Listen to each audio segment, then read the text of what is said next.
उस अवशेष पर स्तूप बनता है ना। ये तो बात की घटना है। लेकिन उसके पहले की मैं बता रहा हूं, जब बुद्ध थे तब बुद्ध जाते हैं उज्जैनी। जब उज्जैनी जाकर के वो उज्जैनी के नगर में प्रवेश कर रहे थे तो नगर से एक व्यक्ति बाहर आ रहा था। नगर से एक व्यक्ति बाहर आ रहा था। उसने बुद्ध को प्रणाम किया। बुद्ध ने उसको आशीर्वाद दिया। उसके बाद बुद्ध ने पूछा, भाई क्या हाल है, कैसे है? तब उसने बताया कि मैं राजा साहब के पास गया था, मेरी एक तकलीफ की समस्या थी, मैं फरियाद लेके गया था कि राजा साहब हमारी फरियाद को सुनेंगे और हमारी समस्या का समाधान देंगे। राजा साहब बहुत व्यस्त थे, अपने कारोबार में व्यस्त थे, तो उन्होंने कहा कि 3 दिन के बाद लौट के आओ, तब हम तुम्हारी फरियाद सुनेंगे और तुम्हारा न्याय। इसलिए मैं लौट के अपने घर जा रहा हूं।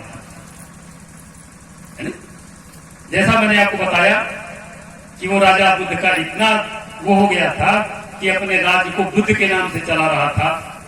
राजमहल के सामने पीपल का एक पेड़ था और उस पेड़ में एक घंटा लगा हुआ था। उस घंटे को बजाने की इजाजत केवल 2 लोग दे सकते थे। घंटा जो है केवल 2 लोगों की जो है इजाजत से बजता था। एक तो राजा था वहां का, वो राजा इजाजत देता तब बजता था, और एक तथागत बुद्ध थे, जब वो कहते थे तब घंटा।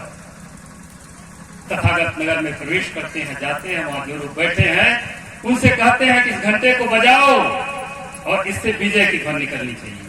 इस घंटे को बजाओ और इस घंटे से विजय की ध्वनि निकलनी चाहिए। घंटा बजता है, विजय की ध्वनि निकलती है, राजमहल तक जाती है। जब राजा के कानों में विजय की धुन पड़ती है, राजा घबरा कि इस घंटे को बजाने की इजाजत तो ये लोग दे सकते हैं, या तो मैं दे सकता हूं या बुद्ध दे सकते हैं। मैंने इजाजत दी नहीं, इसका मतलब बुद्ध हमारी नगरी में आ गए हैं और मैं राजमहल में बैठा। राजा तुरंत भागता है, दौड़ करके आता है, भगवान के चरणों में गिर जाता है और पूछता है कि भगवान आश्चर्य है, मैंने कोई विजय नहीं हासिल की, फिर घंटे से विजय की ध्वनि कैसे निकल रही है? भगवान तथागत कहते हैं, राजा आपने विजय पाई है लेकिन आपको याद नहीं होगा। राजा बोलो, नहीं भगवान, किसी से युद्ध ही नहीं हुआ। जब युद्ध ही नहीं हुआ तो विजय हासिल करने का सवाल कहां से उठता है? भगवान तथागत ने कहा कि आपने काल पर विजय पाई है। आपने काल पर विजय पाई है। काल माने समय होता है। आपने काल पर विजय पाई है और आपको मालूम है कि अभी आप 3 दिन और जिंदा रहोगे, इसलिए आपने फरियादी को न्याय नहीं किया, उसको लौटा दिया है 3 दिन का समय देकर के। राजा को गलती का एहसास होता है और वो राजा जो है उसको बुलाता है, फरियाद को सुनता है और न्याय करता है, उसको देता है। जब भगवान तथागत का महापरिनिर्वाण होता है, अस्थियां आती हैं, उस पर स्तूप बनता है, तो उसको नाम दिया जाता है महाकाल। क्या नाम दिया जाता है? महाकाल। क्यों? बुद्ध ने उस राजा को काल का महत्व बताया था। सोचिए आप, अगर इस धरती पर बुद्ध नहीं आते तो कथित रूप से जो ठेकेदार बने हैं उनको महाकाल नहीं मिलते। कौन ऐसा है जो बुद्ध का ऋणी नहीं है? बता दे। प्यारे बंधुओं, पूरी दुनिया बुद्ध की ऋणी है। हमको समझने की जरूरत। जब तक हम बुद्ध को उस रूप में नहीं समझेंगे तब तक कुछ होने वाला नहीं है, तब तक हमारा भला भी नहीं होगा। सोचिए कौन है? मिलता है? और बुद्ध को ही शिव कहा गया है। बुद्ध को ही क्या कहा गया है? शिव कहा गया। शिव माने कल्याणकारी होता है। शिव माने कल्याणकारी होता है, जो मंगलकारी हो वह शिव है। ये बुद्ध का ही नाम है ना? तो अगर इस धरती पर बुद्ध नहीं आते तो इनको शिव नहीं मिलते, और शिव नहीं मिलते तो शिव शंकराचार्य नहीं होता। और अगर इस धरती पर बुद्ध नहीं आते तो इनके पास कोई न देवी होता, न कोई देवता होता। मैं अपनी बात को विराम दूं एक थोड़ी सी जिक्र के साथ। 4 साल पहले मैं उत्तराखंड गया था, काशीपुर में।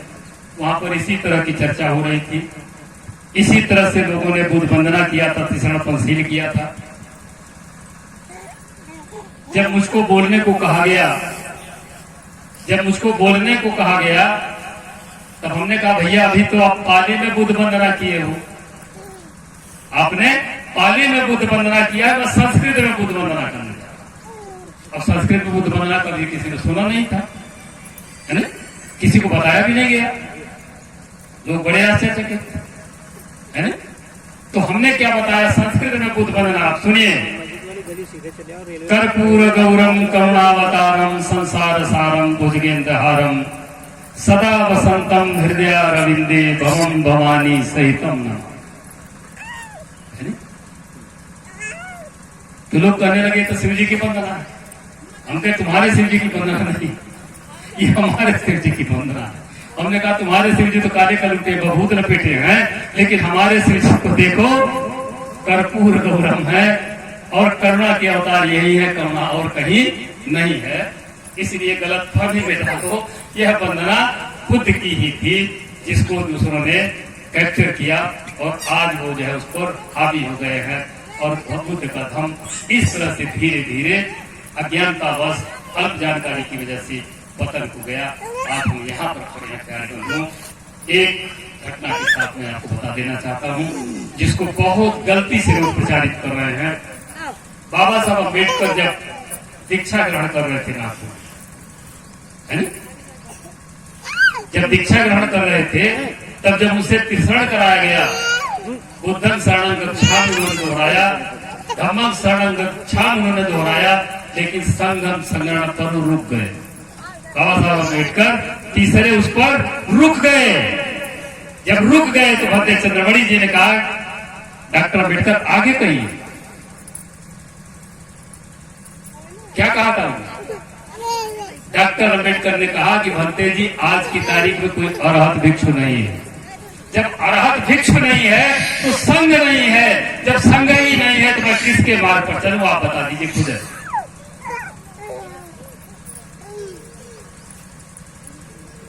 भंते जी संघ है ना। तब उन्होंने डॉक्टर अम्बेडकर से कहा कि तो फिर आप बताइए क्या। तब उन्होंने बताया कि एक ऐसी स्थिति एक बार ईसाई जगत में आई थी, जैसे आज यहाँ अरहत भिक्षु नहीं रह गए हैं, उसी तरह से वहां पर उस लेवल के पादरी नहीं रह गए थे। तब उस जिम्मेदारी को वहां के उपासकों ने संभाला और उन्होंने फिर से ईसा के उस दर्शन को क्या किया, अगर आप हमको इजाजत दें कि मैं इस तरह का समाज बनाऊं जहां से अरहत भिक्षु बने, तब मैं कर सकता हूं।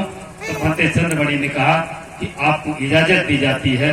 तब डॉक्टर अम्बेडकर ने कहा संघं शरणं।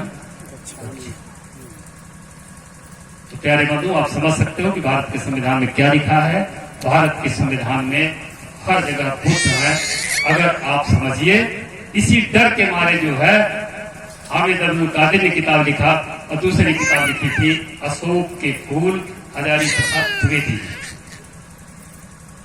अशोक के फूल हजारी प्रसाद द्विवेदी ने, उसमें उन्होंने एक बड़ा गजब का वर्णन किया है।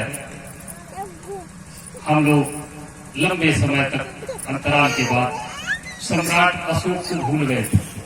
सम्राट अशोक को भूल गए थे, इतिहास के दफन हो गए थे सम्राट अशोक। लेकिन पहली बार सम्राट अशोक को जिंदा करती है अशोक के फूल पुस्तक, जिसमें हजारी प्रसाद द्विवेदी लिखते हैं कि आज भी भारत की महिलाएं अष्टमी के दिन, चैत माह की जो अष्टमी होती है, इस दिन ये अशोक के पत्तियों की पूजा करती हैं, उसका अभिनंदन करती हैं। और यह चैत माह की जो अष्टमी है ये अशोक का जन्मदिन है। और इसी दिन को समाप्त करने के लिए इन्होंने 7 दिन पहले जोड़ दिया और 1 दिन बाद में जोड़ करके सम्राट अशोक को दफन किया था। प्यारे बंधुओं, हजारी प्रसाद द्विवेदी ने हमको हमारे महान सम्राट का, जिसने धरती पर बुद्ध के धर्म को पूरे जन्मभूमि पर प्रसारित किया, उनके जन्मदिन को बता करके हमको फिर से हमारा इतिहास जगाया है। तो इसलिए मैं ध्यानी जी का धन्यवाद करूंगा कि आज उन्होंने हमको मौका दिया कि जो कुछ मैंने सीखा है, ढूंढा है, वो मैं आपके कल्याण के लिए आपको बता सकूं। धन्यवाद। सबका मंगल हो, सबका मंगल हो, सबका मंगल हो। नमो बुद्धाय। शाबाश।